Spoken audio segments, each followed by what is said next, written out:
თბილის საღამოა. ხათუნა რა ქვია?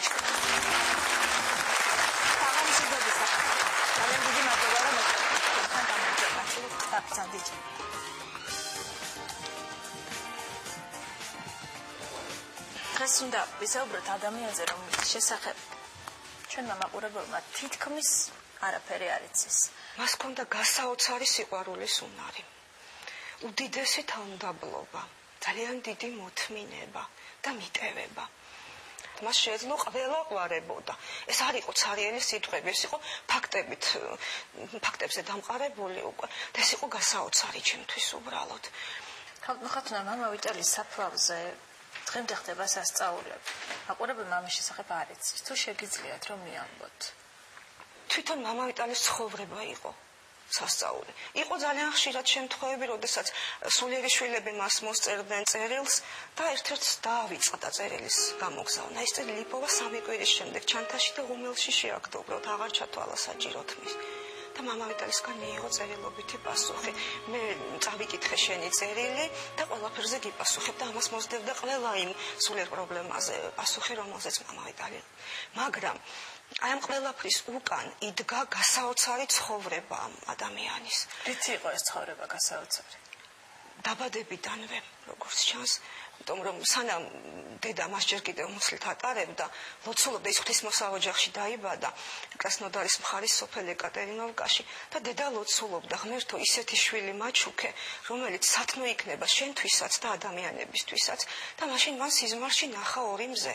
მას ძალიან გაუკვირდა საიდან ორი მზე და მოესმა ხმა მეორე მზე შენს მუცელშია. ძალიან დიდი მადლობა. მის ცხოვრებას ჩემი კოლეგა სოფო ოჩხიკიძე სწავლობდა და მოდით ერთად ვნახოთ კადრებად ქცეული ერთი სიცოცხლე.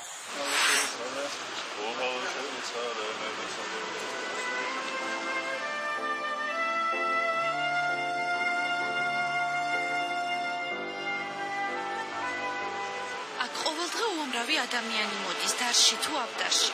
ალექსანდრე ნეველის სახელობის ეკლესიის ეზოში მამა ვიტალის საფლავზე მომლოცველები ყველა მართლმადიდებლური ქვეყნიდან ჩამოდიან და გარდაცვლილ ბერს საკუთარ პრობლემებსა თუ ოცნებებზე უყვებიან. ამბობენ, რომ მამა ვიტალი სასწაულებს ყოველდღე ახდენს.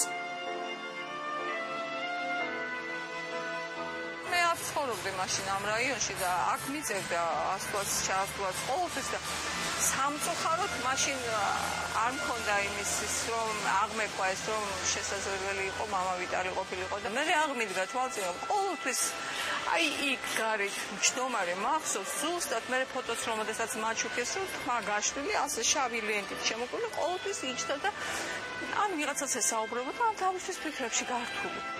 უცნობი ბერის საფლავზე საკუთარი ფეხით მოდის.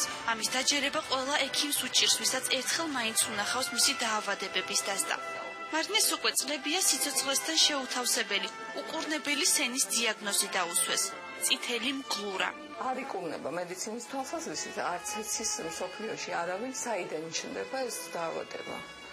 და არის ენციკლოპედიაში შედი, ანუ როგორც იშვიათი დაავადება. წამლებსაც იშვიათად იღებს. სნეულებებს უფლის და მამა ვიტალის შეწევნით ებრძვის.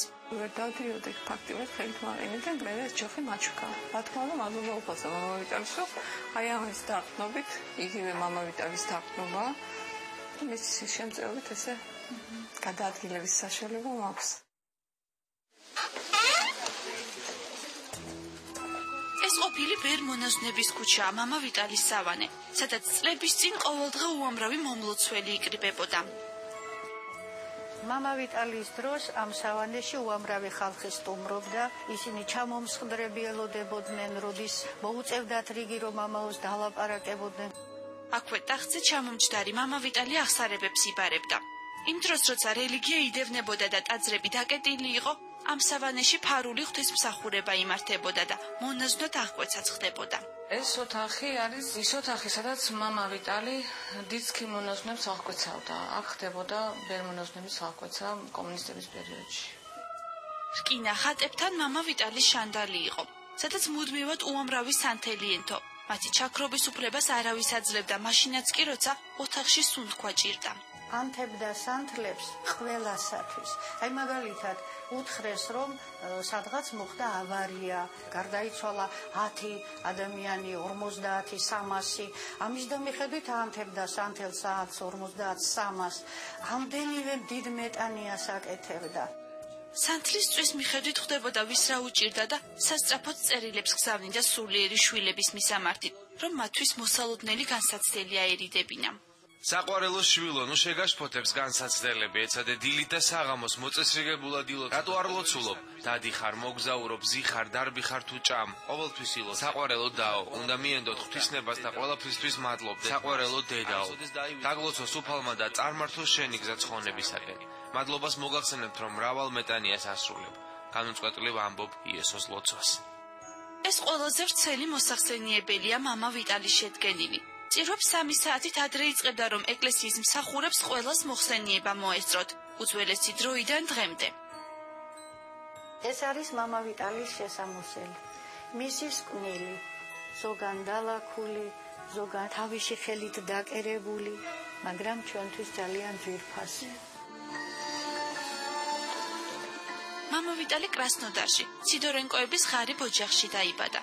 5 წლის ასაკიდან მარხვის შენახვა დაიწყო და წირვა ლოცვებზე დასასწრებად მეზობელ სოფელში სულ მარტო დადიოდა. როცა გამართულად კითხვა ისწავლა, სახარება მისი საყვარელი წიგნი გახდა. მას ყველას უკითხავდა, თანატოლებს სკოლაში და მოხუცებს სოფლის თავშეყრის ადგილებში. ასეთი რამ მაშინ საშიში იყო. ამას ვერც ოჯახის წევრები ეგუებოდნენ და უმცროს შვილს მკაცრად სჭიდნენ. მაშინ ვიტალიმ ლოცვისთვის განცალკევებული ადგილი აირჩია. ზაფხულში სიმინდის ყანა, წელიწადის დანარჩენ დროს კი ბოსტანში, საგულდაგულოდ ამოთხრილი ორმო. მე-7 კლასში იყო, როცა რელიგიის ქადაგების გამო სკოლიდან გამორიცხეს. ვიტალი კოლმეურნეობაში ნახირის წყებსად მიიღეს. 16 წლის ამ საკუთარი პასპორტი დახია იმის ნიშნად, რომ უარს ამბობდა მიწიერ მოქალაქეობაზე. თუმცა გაივლის წრები და უსაბუთო მწირის მყუდრო ცხოვრებას ჟანდარმების აგრესია დაარღვევს. მამა ვიტალის მოკიდეს ხელი და წაიყვანეს.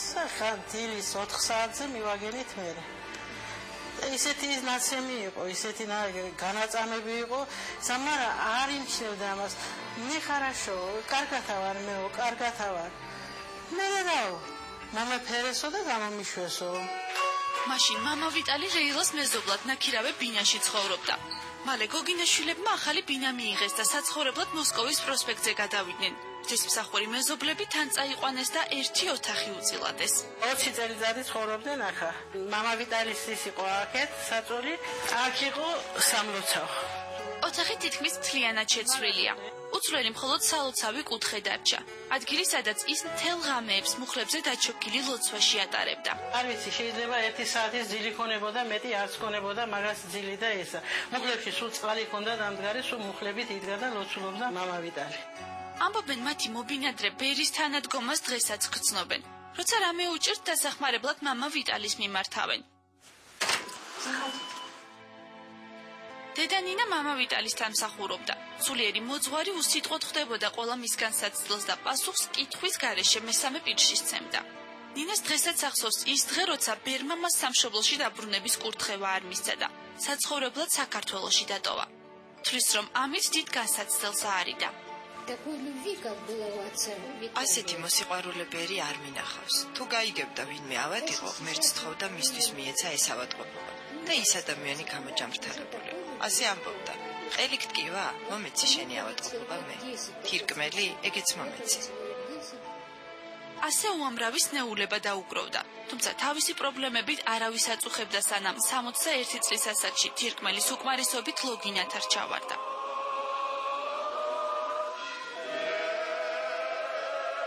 Сам Господи, упокой душу усопшего раба Божия, новоприставленного архимандрита Виталия, вместе с злачнем, вместе покойнее.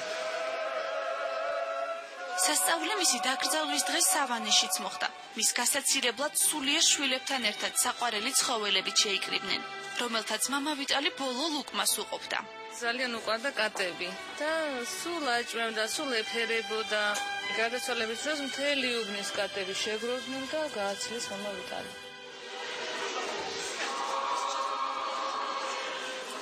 მის საფლავზე დღესაც ხალხია. აქ მოსულებს ჯერათ, რომ მამა ვიტალი გარდაცვალების შემდეგაც ეხმარება. მათთვისაც უკვე ყველა იმედი გადაწურული აქვს. თავარია გულით სთხოვო და სასწაული მოხდება. მივესალმოთ, მე უფე ანდრია. საღამოში დოფიცე. ძალიან დიდი მადლობა, რომ მოგწანდით ჩვენთან. დიდი მადლობა დაბრძანდით. უფე ძალიან დიდი მადლობა მინდა გითხრათ იმისთვის, რომ დაგვთანხმდით ამ გადაცემაში მონაწილეობის მიღებაზე. ჩვენი საზოგადოება ხანდახან ძალიან უცნაურად აღიქვამს და ხსნის მოვლენას, რომელსაც ასწაულს ეძახის. ყველაზე უკეთ ამის ახსნა ალბათ თქვენ შეგიძლიათ და მე მინდა პირველ რიგში სანამ უშუალოდ ვისაუბრებდეთ მამა ვიტალიზე, რადგან თქვენ პირადად იცნობდით მას, გთხოვოთ აგვიხსნათ ყველაფერი ის, რაც დღეს აქ ამ სტუდიაში ხდებოდა. თქვენ როგორ ხსნით ამ ყველაფერს და რა არის სასწაული? სასწაული არის განუყოფელი ნაწილი ჩვენი სარწმუნოებისა, ანუ ჩვენ გვწამს და მისი საფუძველი, ერთ-ერთი საფუძველი ეს არის ის სასწაულები, რომელიც არის აღსრულებული ღვთის მიერ, აღსრულებული უფალ იესო ქრისტეს მიერ. Აი სასწაული ეს არის უპირველეს ყოვლისა წყალობა ღვთისა. წყალობა ღვთისა ჩემდამი, როგორც ადამიანისადმი, მისი საყვარელი ქმნილებისადმი, მაგრამ არა ჩემი დამსახურების გამო, არამედ იმიტომ, რომ მან ასე ინება. ძალიან დიდი მადლობა. თქვენ ხართ ადამიანი, რომელიც პირადად იცნობდა მამა ვიტალის. მე მინდა გთხოვოთ გვიანბოთ თქვენი პირველი შეხვედრის შესახებ. ჩვენი ფართო საზოგადოება მის მოღვაწეობას არ იცნობს. მე მქონდა ბედნიერება მამა ვიტალისთან ხანმოკლე ურთიერთობის, მაგრამ მინდა ვთქვა, რომ ეს ხანმოკლე ურთიერთობა იყო ძალიან ხშირი და მან დატოვა ღრმა კვალი ჩემს ცხოვრებაში. მამა ვიტალი იყო საოცარი მაგალითი სიმდაბლისა და აი ღმერთმა მას ამისათვის უბოძა სიყვარული ადამიანის მიმართ. ძალიან დიდი მადლობა.